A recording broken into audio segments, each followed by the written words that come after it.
go, guys. Thursday, 4 down.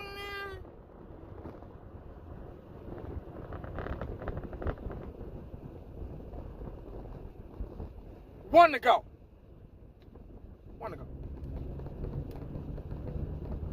All right, guys.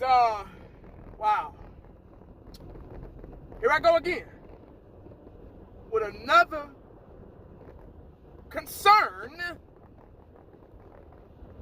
for the Dallas Cowboys.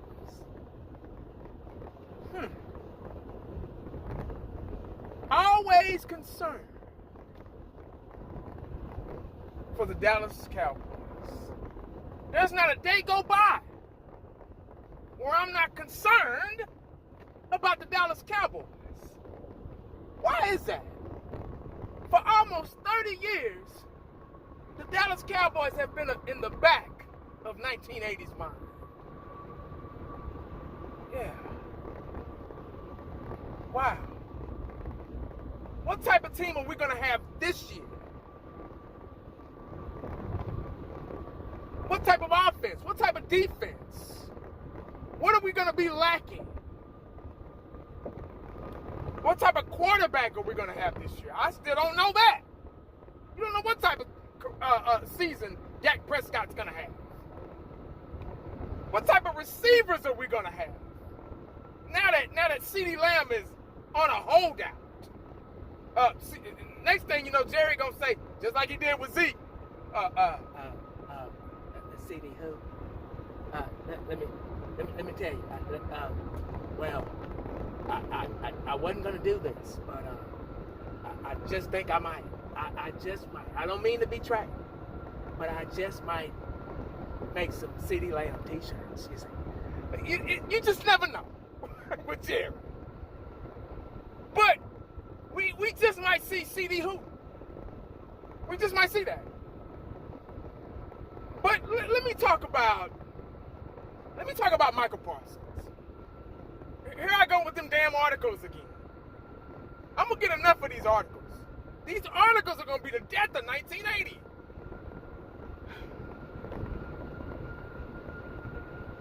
The Dallas Cowboys are saying that they're gonna use Micah Parsons as a chess piece. I had to read the article because I wanted to know what that meant. I had an idea, but I just wanted to get reassured that if my idea was on point, that if it was correct. Yeah.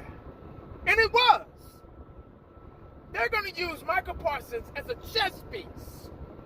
That means they're going to move his ass around. You know, when you play checkers or chess, you know, you king, you know, you just moving shit around. You don't even know what you're doing. You just moving shit around. Oh, let me go over here. Oh, you want to go over there? Oh, okay. Let me go over here. Now, we had a guy like that way back in the day, probably before a lot of you were born. Old Prime Time himself, the greatest cornerback, one of the greatest athletes of all time, but the greatest cover corner of all time, returner of all time. Prime Time Deion Sanders. He could do it all. Kick return, punt return. Line up, change helmets and gloves and line up at wide receiver. And then come back on defense. Didn't have to go to the huddle. You couldn't coach, you couldn't teach Primetime nothing. He was the greatest defensive player. Greatest cornerback, one of the greatest defensive players, but the greatest cornerback of all time. Yeah. He was my favorite player. I hated him at first, but then I started, wait a minute, this guy's shutting down one side of the field. I like that. Deion could shut down. It didn't even matter if you did a scouting report on him. He would still shut down one side of the field. There were times where his jersey didn't even get dirty. He didn't even see no action. Yeah. You can move him around. Wherever Jerry Rice would go, he would go. Wherever Michael Irvin would go, wherever their best receiver would go, he would go. Because he wanted that challenge. He wanted the best. Not these 65 cornerbacks now. Oh, hell no. They ain't got no sack in them at all. That's probably why I get so damn mad.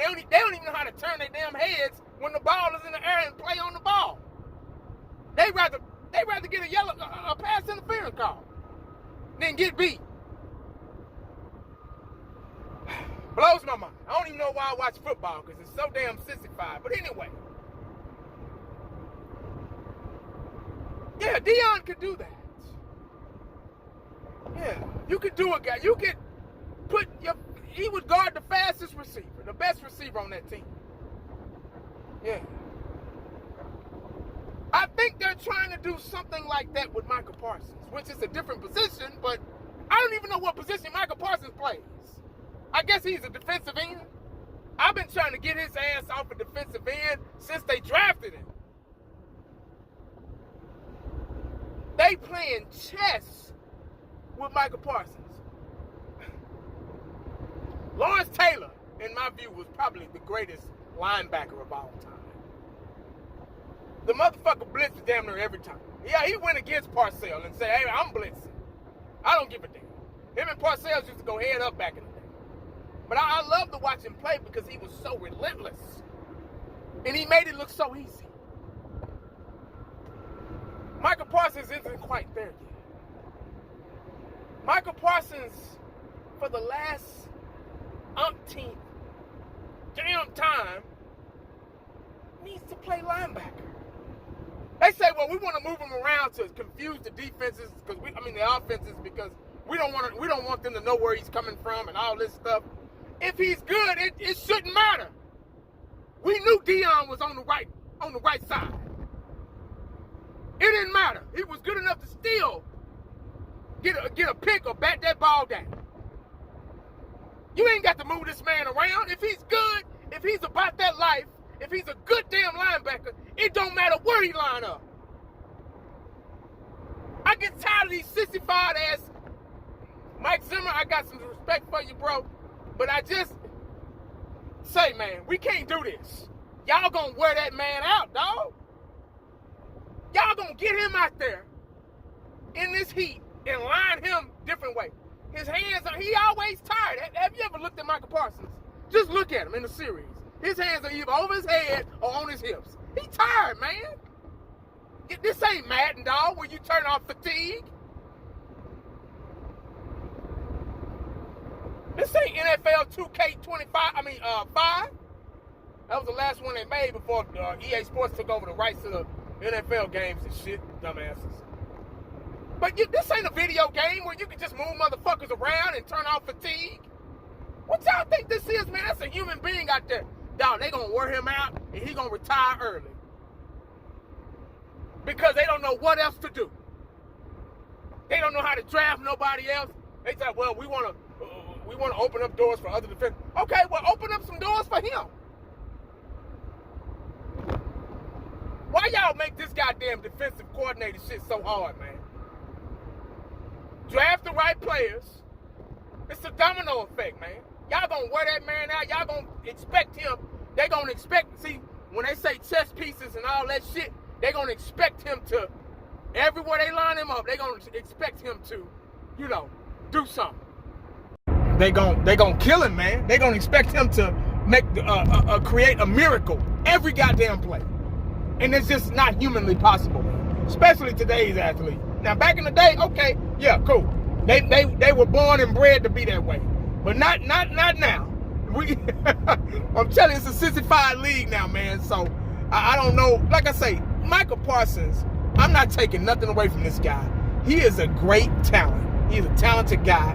He gets the sacks. He gets the job done. But I've also seen him get bullied, too, on that. They need to get him off that defensive end. He's too small. He gonna run into the wrong tackle, or they gonna run into the wrong guard, and that motherfucker gonna pull and gonna run his ass over. And gonna put hands on him and put him to the ground. Pancake his ass.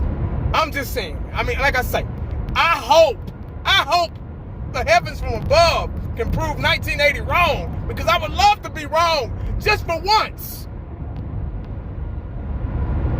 But the Dallas Cowboys somehow have a hard time doing that. Proving 1980 wrong.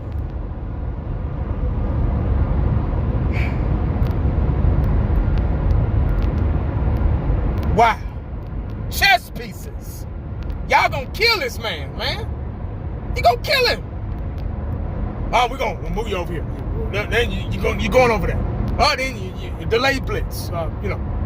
Spy. Go back in coverage. What's everybody else gonna do? What about D-Law? What he gonna do? What about all other? What about the other front seven? What they supposed to do? Just sit when they hike the ball, just sit back and watch Micah Parsons and let him do everything? Man, y'all better wake up, man. See, Micah Parsons playing for the wrong team. Like I don't know. Like if it works out and it's positive, okay, they still gonna wear him out. I still don't like the way they're doing this. But if it works out, cool. But they gonna kill him, man. But he playing for the wrong team. He needs to go somewhere where they put him at his natural position. And like Ray Lewis. Ray Lewis was middle linebacker. That was it. They didn't fuck. Ray Lewis was one of the greatest defensive players of all time. Got 2 Super Bowls. They didn't fuck with him like that because they had other pieces to the puzzle. See, when you ain't got other pieces, that's why they using the word chess, because they already know they ain't got all the pieces they trying to move him to every now and then, every other play, they ain't got it over there. So they trying to make up for it with his talent. They gonna kill him, guys. I'm telling y'all watch. We're gonna struggle, man. Y'all get ready. I don't want nobody on here with their hopes up, with high expectations for this bullshit organization we got going on right now. We're gonna struggle, man. So y'all get ready. Be prepared.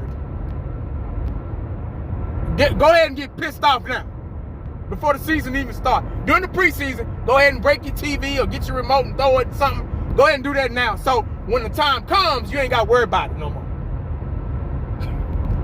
That's what I'm gonna do. I'm yelling and shouting right now, because when the season starts, I'm gonna be like this. Hey, what's up, guys? After every game, even if we win, even if we happen to win some games, I'm still gonna be like this. Hey guys, how's it going? Here we go, guys. Yeah, the Dallas Cowboys, yeah, we just won. That tone, my tone is not gonna change, man, until I see something different. It's gonna be real nonchalant. Yeah, it's gonna be just like that. I'm gonna act like one of those late night radio station guys. Like, yeah, hey, this is smooth jazz 107.5, the Oasis. Hey, we hitting back with another top 10. Y'all get your seatbelts ready, get your popcorn ready, guys, because we're gonna smooth jazz all the way to 2 o'clock in the morning. That's the kind of voice I'm gonna have. That's it. 1980 ain't getting. I'm getting loud now because we in the I think season, and I don't know shit. But just wait. Yeah, just wait, guys. It'll be just like this. But that's all I got, man. So I want y'all to do me a favor. Yeah, out there in radio land, I want y'all to do 1980 a favor. I want you to grab your girl or your wife and look in her eyes, grab her hand, and look in her eyes and say, babe, do one thing for me. Make sure you stay cowboyed up and prayed up, because you never know what the day's going to be. How about you?